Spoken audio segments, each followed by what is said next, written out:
ओम सर्वस्वरूपे सर्वे सर्वशक्ति शोन्वितेव विस्त्राहि दुर्गा देवी नमस्तुते। व्यास जी कहते हैं, राजन, तदंतर नहुष ने सुना कि सची बृहस्पति जी की शरण में चली गई। तब वह उनके ऊपर भी झल्ला उठा। उसने देवताओं से कहा, यह बिल्कुल निश्चित है कि मेरे हाथ बृहस्पति का वध होकर रहेगा। कारण मैंने सुना है, इस मूर्ख ने अपने घर में सची को सुरक्षित रहने की व्यवस्था कर रखी है। उस समय नहुष की आकृति महान भयंकर हो गई थी। वह क्रोध से जल उठा था। उसकी ऐसी स्थिति देखकर देवता और ऋषि शाम नीति का प्रयोग करते हुए नहुष से कहने लगे, राजेंद्र प्रभु, तुम क्रोध दूर करो। यह खोटी बुद्धि सर्वथा त्याज्य है। पराई स्त्री के साथ प्रेम करने की धर्मशास्त्रों में घोर निंदा की गई है। सची परम पतिव्रता है। उनका आचरण बड़ा ही पवित्र है। राजन, इस समय तुम्हें त्रिलोकी का राज सुलभ है। तुम बड़े धार्मिक राजा हो। यदि तुम जैसा नरेश धर्म से विचलित हो जाएगा तो निश्चय ही प्रजा कष्ट नष्ट भ्रष्ट हो जाएगी। राजा को चाहिए कि सम्यक प्रकार से सदाचार का पालन करे। राजेंद्र, जब पति पत्नी दोनों में समान प्रेम होता है तभी दोनों अत्यंत सुखी होते हैं। अतएव देवेंद्र, तुम्हारे मन में पराई स्त्री से मिलने की जो इच्छा उत्पन्न हुई है उसे त्याग दो। श्रेष्ठ आचरण का पालन करो, क्योंकि इस समय तुम एक महान श्रेष्ठ पद पर प्रतिष्ठित हो। राजन, पाप करने से संपत्ति छीन होती है और पुण्य करने से बढ़ती है। इसलिए नीच कर्म का परित्याग करके तुम्हें सात्विक वृत्ति का आश्रय लेना चाहिए। नहुष ने कहा, देवताओं, सची मेरे पास आ जाए। ऐसा करने से तुम्हारी तो बड़ी भलाई होगी ही, वह भी परम सुखी हो जाएगी। ऐसा ना होगा तो मेरी अशांति का शमन नहीं हो सकता। यह मैं तुम्हारे सामने बिल्कुल सच्ची बात है कह रहा हूँ। विनय अथवा बल, किसी भी उपाय का प्रयोग करके तुम अति शीघ्र सची को यहाँ लाने का प्रयत्न करो।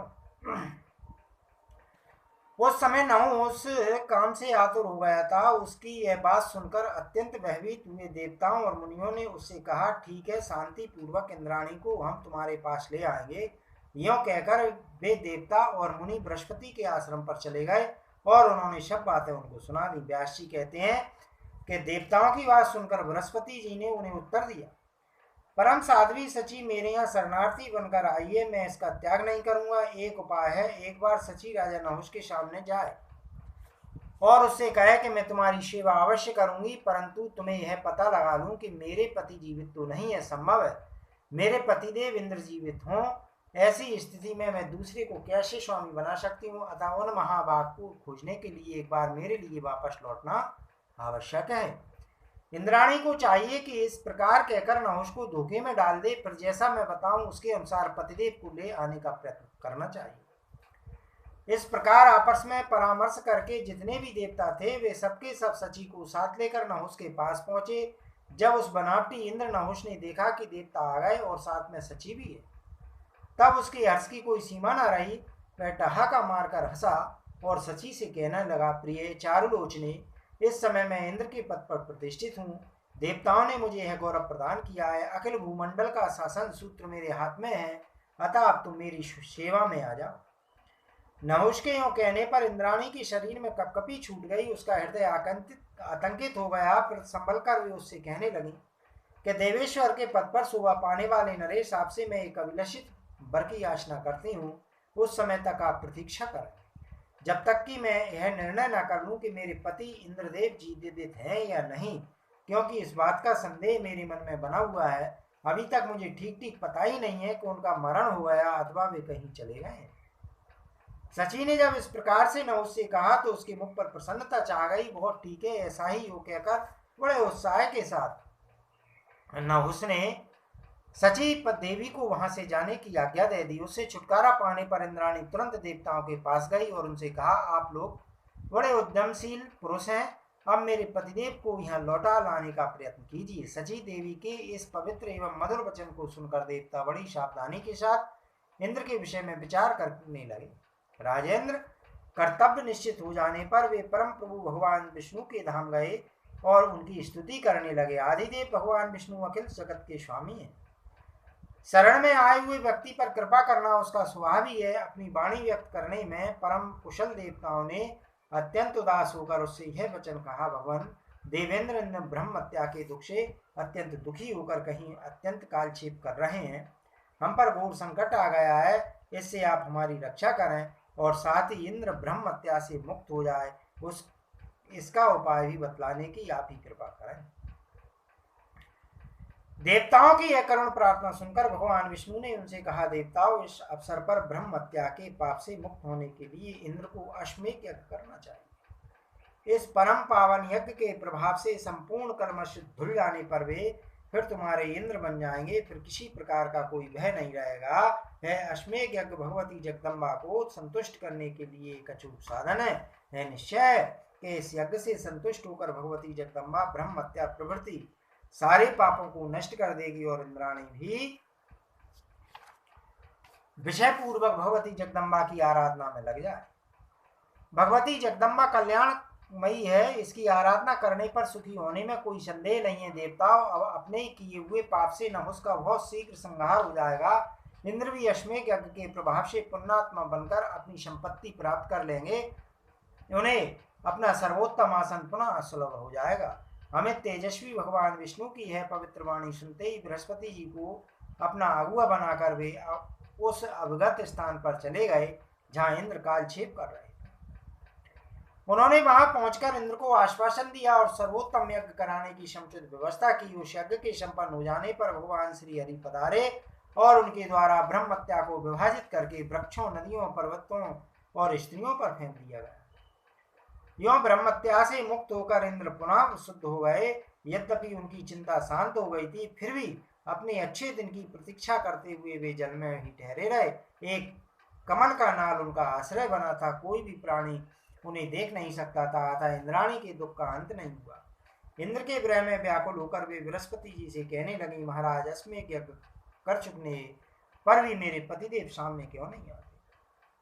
मैं अपने उन प्राणनाथ को कैसे देखूंगी, इसका उपाय मुझे बताने की कृपा करें। बृहस्पति जी ने कहा, पौलमे, अब तुम कल्याण स्वरूपनी भगवती जगदम्बा की आराधना करो। उनकी कृपा से तुम्हारे पुण्यात्मा पतिदेव सामने आ जाएंगे। तुम्हारे द्वारा सुपूजित होने पर भगवती जगदम्बा नहुष की शक्ति कुंठित कर देगी। भगवती के प्रयास से मोहित होकर वह नरेश इंद्र पद से च्युत हो जाएगा। राजन बृहस्पति के इस प्रकार कहने पर इंद्राणी ने उनसे मंत्र का पूर्ण ज्ञान प्राप्त कर लिया तथा पूजन की विधियां भी समझ ली। यूं गुरु के अनुग्रह से मंत्र का ज्ञान हो जाने पर सची ने भगवती भुवनेश्वरी की सम्यक प्रकार से आराधना आरंभ कर दी। उस समय इंद्राणी पूर्ण तपस्विनी बन गई थी। उन्होंने अन्य प्रकार के समस्त भोग त्याग दिए थे। अपने प्राणनाथ के दर्शन की लालसा से देवी पूजन में ही उनका सारा समय व्यतीत होने लगा। कुछ दिनों तक आराधना करने के पश्चात भगवती जगदम्बा का प्रसन्न हो गई। उन्होंने इंद्राणी को साक्षात दर्शन दिए। वर देने के लिए पधारी हुई देवी का रूप बड़ा ही मनोहर था। वे हंस पर विराजमान थी। उनके श्री विग्रह से करोड़ों सूर्यों के समान प्रकाश फैल रहा। उनमें इतनी शीतलता थी मानो करोड़ों चंद्रमा हों। करोड़ों बिजलियों के एक साथ चमकने के समान उनके शरीर से चमचमाहट निकल रही थी। उन्हें चारों वेद पूर्ण अभ्यस्त थे। उनकी भुजाएं पास, अंकुश और अभय मुद्रा से सुशोभित थी। उन्होंने मोती का स्वच्छ हार पहन रखा था जिसकी लंबाई पैरों तक थी। उनका मुख मुस्कान से भरा था। 3 नेत्र मस्तिष्क की शोभा बढ़ा रहे। ब्रह्मा से लेकर कीट तक कितने प्राणी हैं, इन सबकी जननी कहलाने का सौभाग्य एकमात्र इन्हीं को प्राप्त है। ये करुणा रूपी अमृत की अगाध समुद्र है। अंततः कोटि ब्रह्मांडों पर इन परमेश्वरी का नियंत्रण चालू रहता है। इनमें अन्यत सौम्य रस भरे पड़े हैं जो सबकी स्वामिनी, सर्वज्ञ, कूटस्थ एवं अक्षरमयी है। वे भगवती जगदम्बा प्रसन्न होकर अत्यंत हर्ष प्रकट करती हुई मेघ की भांति गंभीर वाणी में इंद्राणी से कहने लगी। देवी ने कहा, सुंदर कटिभाग से शोभा पाने वाली इंद्र प्रिय, अपना अभिलषित वर मांगो। मैं प्रसन्नता पूर्वक देने के लिए तैयार हूं, क्योंकि तुमने सम्यक प्रकार से मेरी आराधना की है। तुम्हें वर देने के लिए ही मेरा यहाँ आना हुआ है। मैं सुगमता पूर्वक किसी के सामने प्रकट नहीं होती हूँ। अंततः कोटि जन्मों के पुण्य संचय होने पर ही प्राणी मेरे दर्शन का अधिकारी होता है। उस समय इंद्राणी भगवती जगदम्बा के सामने हाथ जोड़े खड़ी थी। देवी के आज्ञा देने पर अत्यंत प्रसन्न होकर विराजने वाली उन परमेश्वरी से इंद्राणी ने कहा, माता, पतिदेव के दर्शन मुझे परम दुर्लभ हो गए हैं। मैं उसी को प्राप्त करना चाहती हूँ। साथ ही मैं यह भी चाहती हूँ कि पापी नहुष से मुझे तनिक भी भय न रहे और पूर्ववत अपना स्थान प्राप्त हो जाए। देवी ने कहा, तुम इससे मेरी दूती के साथ मानसरोवर जाओ, जहां मेरी एक कचन मूर्ति प्रतिष्ठित है। मेरी उस मूर्ति को लोग विश्वकर्मा कहते हैं। वहां इंद्र से तुम्हारी भेंट हो जाएगी। इस समय वे वैसे घबराकर महान दुख का अनुभव कर रहे हैं। विशालाक्षी, कुछ भी समय के बाद मैं राजा नहुस को मोहित करने की व्यवस्था करूंगी। अब तुम स्वस्थ हो जाओ, तुम्हारा मनोरथ पूर्ण करने में मैं सचेष्ट हूँ। मेरे प्रयास से मोहित हुआ राजा नहुस तुरंत ही इंद्रासन से च्युत हो जाएगा। व्यास जी कहते हैं, राजन, तदंतर भगवती जगदम्बा की एक दूती इंद्राणी को साथ लेकर तुरंत उनके पतिदेव के पास पहुंच गई। सची ने पतिदेव का साक्षात्कार किया। भगवती परमेश्वरी का वह विग्रह भी उन्हें दृष्टिगोचर हुआ। उस समय वही देवराज छिपकर कालक्षेप कर रहे थे। इंद्राणी के मन में बहुत दिनों से पतिदेव के दर्शन की लालसा लगी हुई थी। अभिष्ट कार्य सिद्ध हो गया, इससे वे प्रसन्नता से गदगद हो गई। व्यास जी कहते हैं, राजन, विशाल नेत्र वाली इंद्राणी का हृदय चिंता से भरा था। ऐसी अपनी प्राण प्रिया को सामने उपस्थित देखकर इंद्र आश्चर्य प्रकट करते हुए उनसे कहने लगे, प्रिय, तुम यहाँ कैसे आ गए? मैं यहाँ हूँ, यह रहस्य तुम्हें कैसे मालूम हो गया? स्वभाव ने मेरे यहाँ रहने की बात जानने में संपूर्ण प्राणी असमर्थ है। सची ने कहा, प्रभु, इस समय भगवती जगदम्बा के कृपा प्रसाद से मुझे आपकी जानकारी प्राप्त हुई है। देवेश्वर, उन्हीं की कृपा के सहारे में आपको पा सकी हूँ। देवताओं और मुनियों ने नहुष नाम वाले एक राजऋषि को आपके स्थान पर नियुक्त कर दिया है। उसके द्वारा मैं अत्यंत कष्ट पा रही हूँ। बलार्धन, वह नीच मुझसे यूं कहता है कि सुंदरी, तुम मुझे पति रूप से स्वीकार कर लो। मैं ही देवताओं का अध्यक्ष इंद्र हूँ। पतिदेव, अब मैं क्या करूं? इंद्र ने कहा, बरारोह कल्याणी, जिस प्रकार अनुकूल समय की प्रतीक्षा करते हुए मैं यह ठहरा हूं, वैसे ही तुम भी अपने मन में धैर्य रखकर कालक्षेप करो। व्यास जी कहती हैं, राजन, परम आदरणीय पतिदेव के कहने पर इंद्राणी के मन का संताप दूर हो गया। कांपती तथा लंबी सांस खींचती हुए वे इंद्र से कहने लगी, महाभाग, मैं कैसे रहूं? नहुस अत्यंत दुराचारी है। बर पा जाने से वह अभिमान में प्रमत्त रहता है। अब इस आपत्ति काल में पति विहीन रहकर मैं कैसे समय व्यतीत करूंगी? इंद्र बोले, वारान्य, मैं तुम्हें उपाय बताता हूं, उसे करो, तभी इस दुखप्रद समय में तुम्हारे शील की रक्षा हो सकेगी। राजा नहुस बड़ा पापी है। जब बलपूर्वक वह तुम्हें प्राप्त करने की चेष्टा करे, तब प्रतिज्ञा करवाकर उसे धोखे में डालने मदाल से तुम एकांत में नहुस के पास जाकर कहना कि जगत प्रभु, आप ऐसी दिव्य सवारी से पधार कर मुझे स्वीकार कीजिए जिसे ऋषि होते हो। ऐसा होने पर मैं प्रसन्नता पूर्वक आपके बस में हो जाऊंगी, क्योंकि मैं इस प्रकार का नियम बना चुकी हूँ। उस कामांध नरेश द्वारा मुनि लोग पालकी के ढोने में नियुक्त किए जाएंगे। ऐसी स्थिति में यह निश्चित है कि उन तपस्वियों के हिसाब से नहुस जलकर भस्म हो जाएगा। इस कार्य में भगवती जगदम्बा तुम्हारी सहायता करेंगी। भगवती जगदम्बा को स्मरण करने वाला व्यक्ति कभी भी संकट में नहीं पड़ सकता। यदि कभी दुखदायी समय सामने आ जाए तो यही समझना चाहिए कि इसमें भी हमारा कल्याण ही हेतु है। अतः तुम मणि पर्वत पर विराजमान रहने वाली भगवती भुवनेश्वरी की सम्यक प्रकार से आराधना में तत्पर हो जाओ और बृहस्पति के कथन अनुसार उनका पूजन करो। व्यास जी कहते हैं, राजन, इंद्र के इस प्रकार कहने पर सची नहुस के पास चली गई और देवराज के कथन अनुसार नहुस से बोली, इंद्र के वेश में विराजने वाले राजन, तुम्हारे कृपा प्रसाद से मेरे संपूर्ण कार्य सिद्ध हो गए। परंतु देव, तुम बड़े शक्तिशाली पुरुष हो। मेरे मन में अभी एक मनोरथ छिपा हुआ है, उसे सुनो। राजन, मेरी यही अभिलाषा पूर्ण कर दो, फिर तो तुम्हारे अधीन रहकर मैं स्वीकार कर लूंगी। तब नहुस ने कहा, चंद्रवदने, तुम अपना वह कार्य बतलाओ। तुम्हारा मनोरथ सिद्ध करने के लिए मैं अभी तैयार हूँ। सुभ्री, तुम मुझे बता भर दो, मैं परम दुर्लभ वस्तु भी तुम्हारे लिए सुलभ कर दूंगा। सची ने कहा, राजेंद्र, मैं कैसे कहूँ, क्योंकि तुम्हारे प्रति मेरा मन अभी पूरा विश्वासी नहीं है। तुम प्रतिज्ञा करके सत्य के बंधन में बन जाओ, तभी मैं अपना अभिप्राय व्यक्त करूंगी। राजन, यदि तुम्हारे द्वारा मेरी शाद पूर्ण हो जाएगी तो मैं सदा के लिए तुम्हारी दासी बन जाऊंगी। नहुष बोला, सुंदरी, मैं तुम्हारे वचन का पालन अवश्य करूंगा, इसमें कोई संशय नहीं है। यदि मैं तुम्हारी बातों का अनादर करूं तो आज तक यज्ञ और दान के फलस्वरूप मेरा जो संचित पुण्य है वह सब नष्ट हो जाए। सची ने कहा, हाथी, घोड़े और रथ इंद्र की सवारी में काम आते हैं। विष्णु के गरुड़, यमराज के महेश, शंकर के वृषभ, ब्रह्मा के अंशमान, कार्तिकेय मोर पर, गणेश सूए पर सवारी करते हैं। सुराधिप, मैं चाहती हूँ कि तुम्हारा वाहन इन सभी वाहनों से विलक्षण हो। तुम्हारा वाहन वह होना चाहिए जो आज तक विष्णु, रुद्र, असुरों और राक्षसों के लिए अलभ रहा हो। महाराज, मैं चाहती हूँ कि अपने व्रत में अटल रहने वाले प्रधान मुनिगण तुम्हारी पालकी ढोवे। राजन, ये सभी मुनि सवारी में जोड़ दिए जाएं, बस यही मेरा मनोरथ है। क्योंकि नरेंद्र मेरी समझ से तुम्हारी प्रभुता संपूर्ण देवताओं से बढ़ चढ़ कर है, ऐसा करने से तुम्हारा तेज निकल जाएगा। व्यास जी कहते हैं, राजन सची देवी की उक्त बातें सुनकर वह प्रचंड मूर्ख नहुस हंस पड़ा। कारण महामाया के प्रभाव से उसकी बुद्धि मारी जा चुकी थी। उसने तुरंत इंद्राणी की प्रशंसा करते हुए कहा, नहुस ने कहा कि सुंदरी, तुमने बहुत ठीक कहा, मुझे भी यही सवारी पसंद है। मैं सम्यक प्रकार से तुम्हारे कथन का पालन करूंगा। जिसमें थोड़ा पराक्रम हो वह भले ही मुनियों की सवारी ढोने के काम में न लगा सकें, किंतु मैं तो ऐसा नहीं हूं।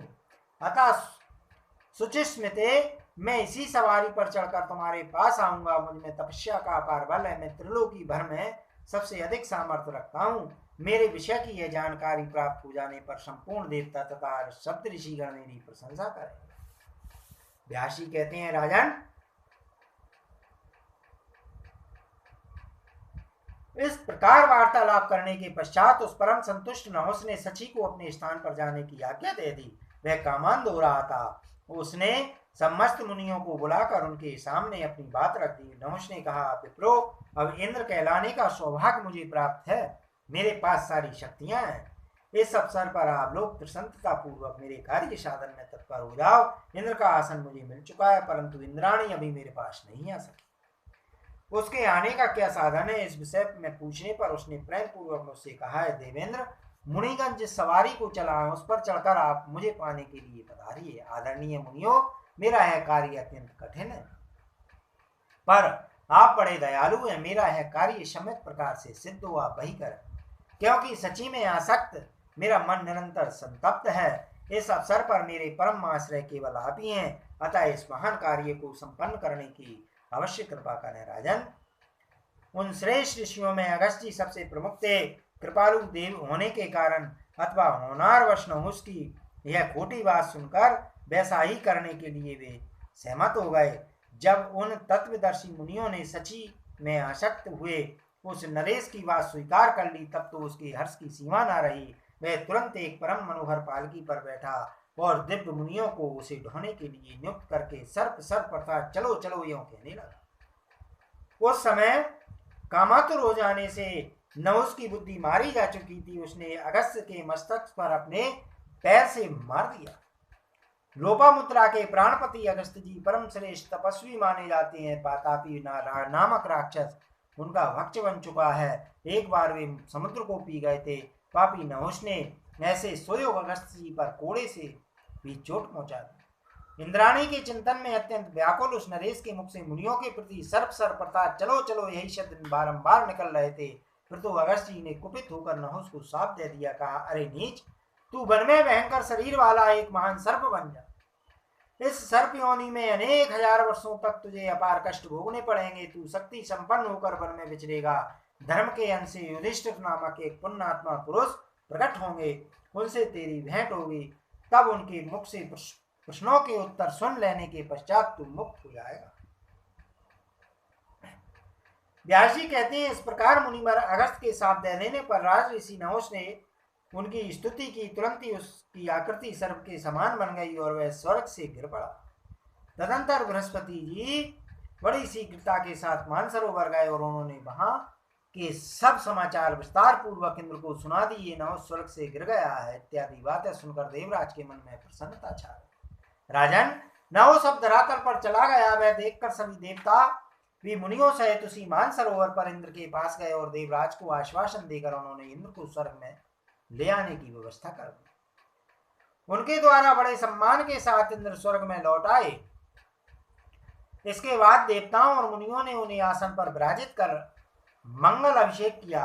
इंद्र भी अब अपने आसन के अधिकारी बनकर सची के साथ स्वर्ग में विराजने लगे। व्यास जी कहते हैं, राजन, इस प्रकार इंद्र को अत्यंत भयंकर कष्ट सहने पड़े हैं। भगवती जगदम्बा का के कृपा प्रसाद से इंद्र पुनः अपने स्थान पर प्रतिष्ठित हुए। राजन, वृत्तासुर के वश से संबंध रखने वाली ये सारी कथाएं मैंने तुम्हें सुना दी। तुमने जिस विषय में प्रश्न किया था वह कथा बड़ी विलक्षण है। जो जैसा कर्म करता है उसके सामने वैसे ही फल आते हैं, क्योंकि अपने किए हुए शुभ अथवा अशुभ कर्म का फल भोगना प्राणियों के लिए अनिवार्य है। इसे कोई टाल नहीं सकता।